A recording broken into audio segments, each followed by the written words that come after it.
واپس آئے. یہ عظیم سفر ہے, جنت کے طبقات دکھائے, جہنم کے مشاہدات کیے. میں انشاءاللہ بیان کے آخر میں مشاہدات کے بارے میں بھی بتاؤں گا. آل ٹوگیدر جب یہ سفر کر کے نبی پاک واپس آتے ہیں تو آج لوگ کہتے ہیں جناب کہ بڑی سائنس نے ترقی کر لی ہے, بڑا مہینوں کا سفر دنوں کا سفر منٹوں میں طے ہوتا ہے. لیکن میرے آقا کے اس سفر میں جس میں ہزاروں سال کا یہ ٹریول ہے, علماء کہتے ہیں اگر اس کو لاجیکلی کیلکولیٹ کریں نا تو یہ کئی ہزار سالوں کا سفر بنتا ہے. مگر نبی پاک جب واپس آئے تو جو دروازہ کھولتے وقت کنڈی ہل رہی تھی وہ اب بھی ہل رہی ہے. جو بستر چھوڑ کے میرے آقا گئے وہ بستر اب بھی گرم ہے. آقا نے وضو کیا تھا, ہم وضو کرتے زمین پر پانی بہتا ہے, راوی لکھتے نبی پاک آئے وہ پانی ابھی بھی بہ رہا تھا. بڑا لاجیکلی بات سمجھ لو, ہر دور کے مطابق ہے نا انبیاء کو معجزات دیے گئے, ہر دور کے مطابق جیسا دور ویسے معجزات. مثال کے طور پہ حضرت موسیٰ علیہ السلام کا دور تھا, وہ جادوگروں کا دور تھا. ان کا مقابلہ کرنے کے لیے حضرت موسیٰ علیہ السلام کو عصا کا معجزہ دیا گیا. آپ نے عصا ڈالا, وہ اژدہا بن گیا, فرعونیوں کے سانپوں کو کھا گیا, وہ عاجز آ گئے. حضرت عیسیٰ کا دور ڈاکٹرز کا دور تھا, علاج دریافت ہو گیا تھا. اس کو کاؤنٹر کرنے کے لیے آپ کو کیسا معجزہ دیا گیا کہ قرآن میں لکھا ہے کہ آپ مادر زاد اندھوں کی آنکھوں پر دم کرتے تھے, وہ آنکھ والے ہو جاتے تھے. آپ مردوں کے لیے دعا کرتے, مردے زندہ ہو جایا کرتے تھے. تو جیسا دور ویسا معجزہ. میرے آقا کا جو دور تھا, جس دور میں نبی پاک آئے, وہ دور کیسا تھا؟ وہ دور تھا عربیوں کا فصاحت و بلاغت کا دور تھا, انٹلیکچوئلز کا دور تھا. اس زمانے میں بڑا عجب معاملہ تھا. ایک اور بڑی عجیب بات پہلے بھی میں نے بیانات میں بتائی ہے کہ جو عربی نہیں ہے وہ کیا کہلاتے ہیں؟ ہم کیا ہیں؟ عجمی. عجمی کا معنی پتہ ہے؟ عجمی کہتے ہیں گونگے کو. ہم کتنا شوق سے بتاتے ہیں عجمی ہیں. عجمی کہتے ہی گونگے کو, اس کا معنی گونگا ہے. یہ عربیوں کا ایک زوم تھا, عربیوں کا ماننا یہ تھا کہ عربی بول سکتے ہیں, یہ عجمی باقی سارے گونگے ہیں. ان کو اپنی زبان پر اتنا ناز تھا. یعنی اس زمانے میں تلوار کے لڑائی کے ساتھ ساتھ الفاظ سے بھی لڑائی ہوتی تھی. حضرت عبداللہ بن رواحہ, حضرت حسان بن ثابت رضی اللہ تعالیٰ عنہ, یہ نبی پاک کے دربار کے نعت گو شاعر تھے. دشمن نبی پاک کی شان میں گستاخانہ اشعار لکھتے تھے, یہ ادھر سے جواب میں نعتیں لکھتے تھے. ایک موقع پر پیارے آقا علیہ السلام نے حضرت عبداللہ بن رواحہ سے فرمایا, عبداللہ تم اشعار دشمنوں کے مقابلے میں لکھو, تمہارے اشعار ان کے لیے تیر کی مانند ہے. تو یہ دور تھا, اس دور میں نبی پاک تشریف لائے. اب ضروری تھا کہ پیارے آقا ان سے زیادہ فصیح ہوں, ان سے زیادہ خوبصورت بات کریں. اللہ نے نبی پاک کے قلب اقدس پر قرآن نازل کر دیا. جب اللہ کے حبیب قرآن کی تلاوت کرتے تھے وہ عاجز آ گئے, وہ پریشان ہو گئے. وہ کہتے یہ کسی انسان کا کلام نہیں ہے, یہ کیسی باتیں کرتے ہیں. اور کمال کی بات یہ ہے انہوں نے یہ بھی دیکھا تھا کہ بچپن سے اب انہیں دیکھ رہے ہیں, یہ کسی مدرسے میں نہیں گئے, کسی استاد کے پاس نہیں گئے. اس کا مطلب یہ تھا کہ اللہ نے اپنے حبیب کو ڈائریکٹلی علم عطا فرمایا. الرحمن علم القرآن, اللہ نے اپنے حبیب کو یہ سارے علوم عطا فرمائے. اور جب میرے آقا گفتگو فرماتے تو پھر کیا ہوتا؟ بریلی کے تاجدار لکھتے ہیں, آقا میں نثار تیرے کلام پر. حضور آپ کی باتیں کیسی تھی؟ زبان تو بہت سارے لوگوں کو ملی ہیں, میں نثار تیرے کلام پر ملی یوں تو کس کو زبان نہیں. وہ سخن ہے جس میں سخن نہ ہو, وہ بیاں ہے جس کا بیاں نہیں. تیرے آگے یوں ہیں دبے لچے فصحا عرب کے بڑے بڑے بڑے بڑے فصحا بلغا انٹلیکچوئلز بیٹھتے تھے. میرے آقا بات کرتے وہ شاکڈ ہو جاتے, اسٹانشڈ ہو جاتے, حیران ہو جاتے, ایسا لگتا خود گونگے ہو جاتے. اعلیٰ حضرت کہتے تیرے آگے یوں ہیں دبے لچے فصحا عرب کے بڑے بڑے, کوئی جانے منہ میں زبان نہیں, نہیں بلکہ جسم میں جان نہیں. لگاتے ہیں نعرہ یہ ایمان والے, لگاتے ہیں نعرہ یہ ایمان والے. بولو محمد ہمارے بڑی شان والے, محمد ہمارے بڑی شان والے. کیا شان ہے میرے آقا کی، بولو سبحان اللہ۔ اعلیٰ حضرت فرماتے ہیں زمین و زمان تمہارے لیے، مکین و مکان تمہارے لیے، چنین و چنا تمہارے لیے، بنے دو جہاں تمہارے لیے، دہن میں زابا تمہارے لیے، بدن میں ہے جاں تمہارے لیے، ہم آئے یہاں تمہارے لیے، اٹھے بھی وہاں تمہارے لیے، تمہاری چمک تمہاری دھمک تمہاری جھلک تمہاری مہک، زمین و فلک سمک و سمک میں سکہ نشان تمہارے لیے۔ کون دیتا ہے دینے کو منہ چاہیے، بولو دینے والا ہے سچا ہمارا نبی محمد ہمارے بڑی شان والے۔ یہ عرض کر رہا تھا کہ یہ تو وہ دور تھا نا کہ جس میں انٹلیکچوئلز تھے، فصحا تھے، ان کا مقابلہ نبی پاک نے جب گفتگو کی تو ان کے پاس کوئی جواب نہیں تھا۔ مگر میرے آقا کا دور وہاں ختم تو نہیں ہو گیا نا، لا نبی بعدی، میرے آقا کے بعد تو کسی نبی نے نہیں آنا، اب میرے آقا کا دور صبح قیامت تک ہے۔ تو ہو سکتا ہے آج کا یہ ماڈرن دور کوئی ماڈرن نوجوان آ کر کہے، سائنسدان آ کر کہے کہ جناب اب تو سائنس نے اتنی ترقی کر لی، تمہارے نبی تو اونٹوں اور گھوڑوں پر سفر کرتے تھے، آج ہم جناب چاند پر پہنچ گئے، مریخ پر پہنچ گئے، بڑا راکٹوں کا زمانہ آ گیا ہے، سپر سونک ایئر کرافٹ بن رہے ہیں، آواز کی رفتار سے زیادہ تیز طیارے بن گئے۔ بتاؤ کیا اسلام میں تمہارے نبی کے پاس کوئی ایسا معجزہ ہے جو آج کی سائنس کو جواب دے سکے؟ اللہ اکبر، سنو تو صحیح، ہزاروں سال کا سفر کر کے میرے آقا آتے ہیں اور کنڈی ابھی ہل رہی ہے۔ گویا ہوا یہ کہ کم وقت میں نہیں بلکہ نبی پاک نے یہ سارا سفر 9 ٹائم میں کیا، وقت وہی ٹھہرا ہوا تھا۔ ماجرا یہ ہے، اب عشق والا جواب سن لو، دراصل بات یہ ہے کہ میرے آقا تو سارے جہان کی جان ہے نا، جب جان چلی گئی تو جہان رک گیا تھا، آقا واپس آئے جہان نے پھر چلنا شروع کر دیا۔ اعلیٰ حضرت کہتے ہیں نا، وہ جو نہ تھے تو کچھ نہ تھا، وہ جو نہ ہو تو کچھ نہ ہو، جان ہے وہ جہان کی، جان ہے تو جہان ہے۔ اللہ اکبر، نبی پاک تشریف لائے اور اب صبح کے وقت میرے آقا نے ام ہانی رضی اللہ تعالیٰ عنہ کو جب یہ واقعہ سنایا، آپ نے کہا میرے آقا مکے والوں کو بتائیے گا نہیں، وہ مانیں گے نہیں، یہ ایسی بات ہے یہ اور آپ کی مخالفت کریں گے۔ ذرا غور کیجیے، یہ وہ وقت تھا جب فقط 40-50 تقریباً 80-90 کے قریب مسلمان تھے، زیادہ مسلمان نہیں ہوئے تھے، 11 سن نبوی کا وقت ہے، اور میرے آقا نے فرمایا میں نے تو ضرور بتانا ہے۔ نبی پاک نے مکے والوں کے سامنے بتانا شروع کیا۔ ابو جہل بدبخت کہتا ہے اے محمد صلی اللہ تعالی علیہ وسلم، جو آپ مجھے کہہ رہے ہیں میں اگر مکے والوں کو جمع کر لوں انہیں بھی کہیں گے؟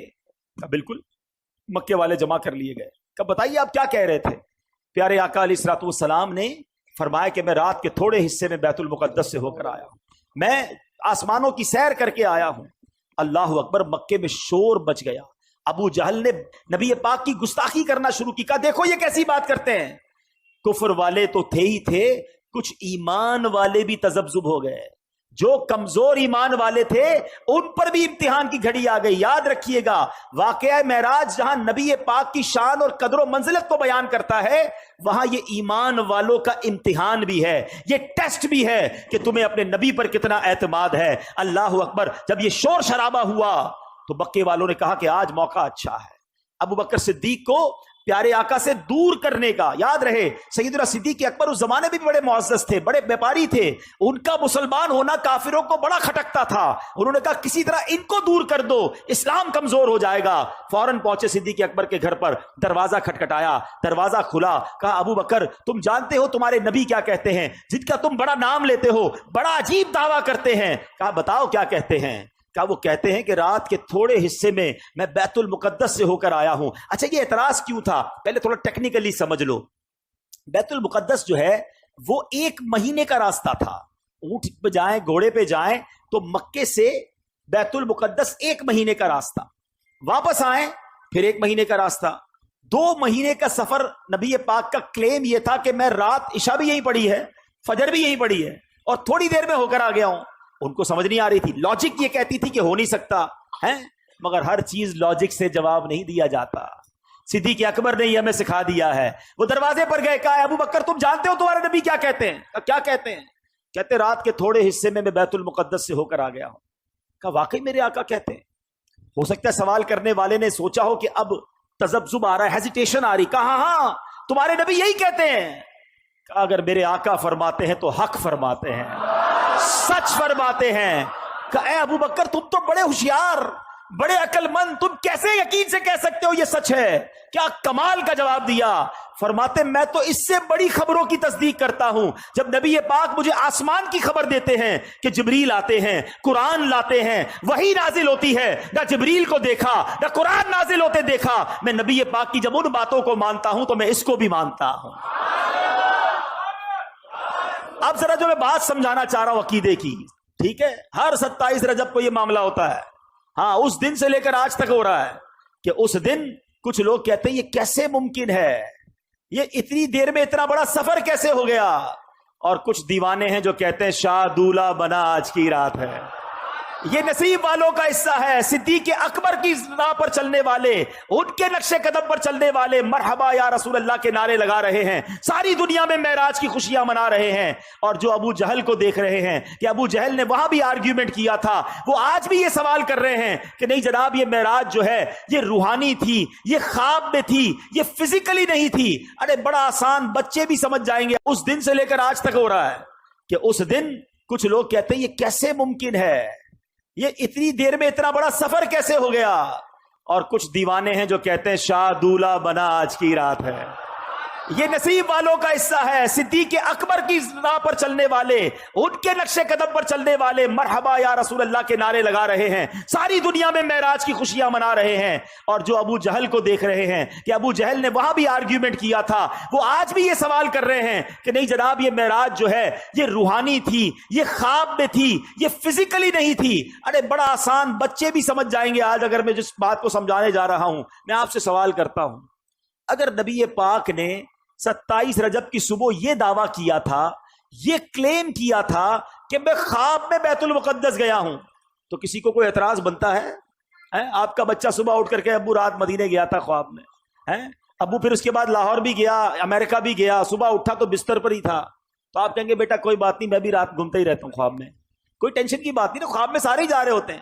یعنی کمال یہ ہے کہ ابو جہل اور مکے والوں کا یہ اعتراض کرنا اور یہ جھگڑا کرنا اور حضرت ابو بکر صدیق کے دروازے تک جانا, یہ اس بات کی دلیل ہے کہ نبی پاک نے اس صبح یہی کہا تھا کہ میں فزیکلی بنفس نفیس جسم و روح کے ساتھ اس سفر پر گیا تھا. عقل مندوں کے لیے اشارہ کافی ہے. تو بہرحال میرے بیچ اسلامی بھائیوں, یہ سفر کمپلیٹ ہوا, مگر اس سفر میں ایک اور بڑا کمال کا کام ہوا. نبی پاک علیہ الصلوۃ والسلام کو ایک تحفہ دیا گیا, اور وہ تحفہ کیا ہے؟ نماز کا تحفہ دیا گیا. اچھا, نماز کی اہمیت کو سمجھو. اور احکام جو ہے نا شریعت کے, وہ زمین پر جبریل امین لے کر آئے. حج, روزہ, زکوٰۃ, بہت سارے احکام وہ آسمان سے جبریل امین آتے تھے. مگر نماز کی اہمیت سمجھو کہ نبی پاک کو عرش پر اور اس کے بھی آگے بلا کر یہ تحفہ دیا گیا. یہ تحفہ وہاں دیا گیا تاکہ اندازہ ہو کہ اس کی اہمیت کیا ہے. مگر جب میرے آقا واپس آ رہے ہیں تو حضرت موسیٰ علیہ الصلوۃ والسلام سے ملاقات ہوگی کہ اے محمد صلی اللہ تعالی علیہ وسلم, رب کی بارگاہ سے کیا لائے ہو؟ پیارے آقا فرماتے ہیں کہ مجھے 50 نمازیں میری امت پر فرض کی گئی ہیں. حضرت موسیٰ کہتے ہیں اے محمد صلی اللہ تعالی وسلم اب واپس جائیے, کم کروا کر لائیے, میں نے بنی اسرائیل میری قوم کو دیکھ لیا ہے, یہ 50 نہیں پڑھ سکیں گے. نبی پاک پھر جاتے ہیں, واپس آتے ہیں, 45 ہو جاتی ہیں. بتائیے 45 ہو گئی, کہا نہیں اور جائیے, یہ زیادہ ہے, کم کروائیے. پھر جاتے ہیں, 40 ہو جاتی ہیں. پھر جاتے ہیں 30, 35, 30. آپ عرض کرتے رہے, پیارے آقا جاتے رہے. یہ تھوڑا سا رک جاتا ہوں. ایک اور بات اس میں سیکھنے والی ہے کہ نبی پاک کی رسائی کیسی تھی. جب چاہتے چلے جاتے تھے. یہ ایک بار جانا نہیں ہوا, کسرے دنا تک کس کی رسائی, جاتے یہ ہیں, آتے یہ ہیں, پھر جاتے یہ ہیں, آتے یہ کیسا کنیکشن تھا, یہ کیسی اجازت تھی. اچھا, ایک اور عشق والی بات علماء کہتے ہیں کہ حضرت موسیٰ نے ہمارا تو بھلا کیا ہی کیا, اپنا بھی ایک بھلا کیا تھا. کوہ طور پر دیکھنا چاہتے تھے نا, نہیں دیکھ پائے نا. آج بھی کچھ عشاق پتہ ہے جو مدینے سے آتا ہے نا, اس کی آنکھوں کا دیدار کرتے ہیں کہ ہم نے مدینہ نہیں دیکھا, ان آنکھوں نے مدینہ دیکھا ہے, ان آنکھوں کو چوم لوں. حضرت موسیٰ پیارے آقا کی ان آنکھوں کو دیکھنا چاہ رہے ہیں. حضور ذرا پھر دیکھ کر آئیے, میں پھر آنکھیں دیکھ لوں. آپ پھر اللہ کی بارگاہ میں جائیے, میں پھر آپ کی آنکھیں دیکھوں. بار بار نبی پاک جا رہے ہیں, آخر 5 ہو گئیں. حضرت موسیٰ نے تو وہاں بھی کہا تھا حضور اس کو بھی کم کروا کے لائیے.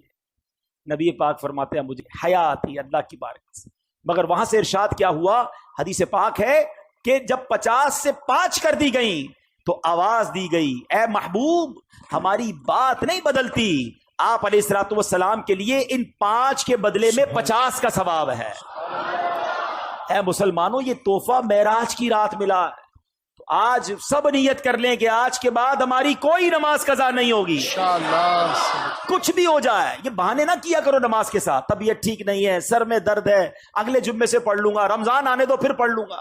جس طرح کھانا پینا ہمیں نہیں چلتا نا کھائے پیے بغیر، نماز زندگی کا وہ لازمی حصہ ہونی چاہیے۔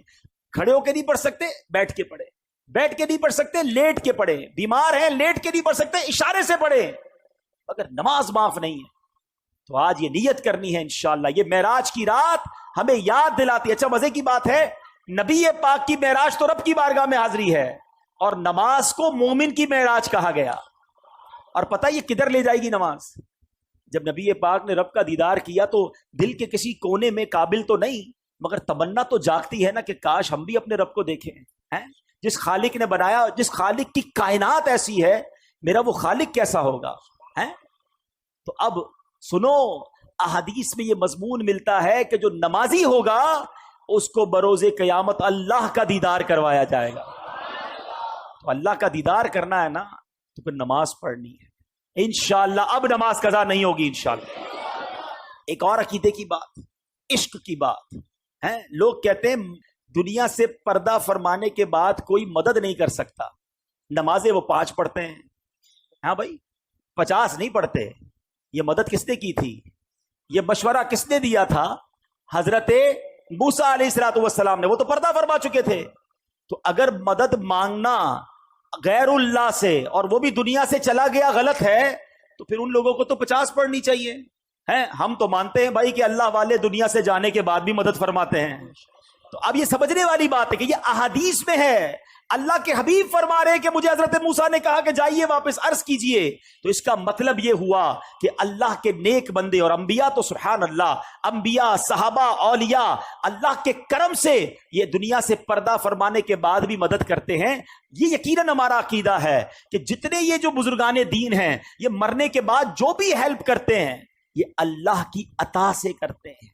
یہ ہمیشہ یاد رکھیے، بِإِذْنِ اللہ، اللہ انہیں یہ پاور دیتا ہے اور وہ رب کی عطا سے کسی کی مدد کرتے ہیں۔ ہر نبی، ہر ولی، ہر صحابی وہ محتاج ہے رب کا، رب کسی کا محتاج نہیں ہے۔ تو اگر یہ عقیدہ ہے تو اس میں کوئی پرابلم نہیں ہے اور اس میں کنفیوز ہونے کی بھی ضرورت نہیں ہے۔ بہرحال میرے میٹھے اسلامی بھائیوں، اس واقعے کے بعد کچھ بڑے عجب واقعات بھی ہوئے جو نارملی آپ نے نہیں سنے ہوں گے۔ کہ ایک سفر معراج کے بعد نبی پاک علیہ الصلوۃ والسلام گھر آئے، تو گھر سے باہر جب آئے تو ایک کنیز کو دیکھا جو رو رہی تھی، بیچاری کمزور سی کنیز تھی، اور اس کے ہاتھ میں ایک آٹے کا تھیلا تھا۔ نبی پاک نے فرمایا کیوں رو رہی ہو؟